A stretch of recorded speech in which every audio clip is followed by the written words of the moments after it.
YQARCH ជាប្រភេទ plugin សម្រាប់អាចចូលទៅក្នុង AutoCAD YQARCH មាន app កំបាំងជាច្រើនដែលលក្ខបង្កប់នៅ command ផ្សេងៗសម្រាប់យើងយកមកធ្វើការកូនប្លង់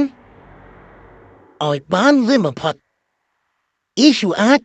ត្រូវបានគេប្រើប្រាស់ជាប្រភេទ plugin សម្រាប់បង្កើនប្រសិទ្ធភាពការងារនិងល្បឿនការងារនៅក្នុង AutoCAD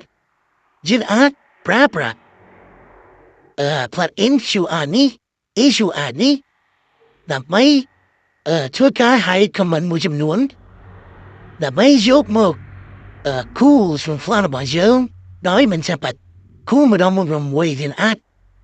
ធ្វើការ hide command ទៅអនុតាមរយៈ plugin YQARCH មកធ្វើការគូរលើប្លង់របស់យើងដូចជាយើងគូរប្លង់ទ្វារគ្រាន់តែយើង hide command AD នោះយើងនឹងបានប្លង់ទ្វារមកសាប់ស្រាប់បាទហើយក៏យើងអាចជ្រើសរើស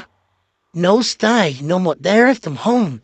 ដែលអាចកំណត់នៅប្រភេទទ្វារនីមួយៗបានទៅតាមអ្វីដែលយើងចង់បាន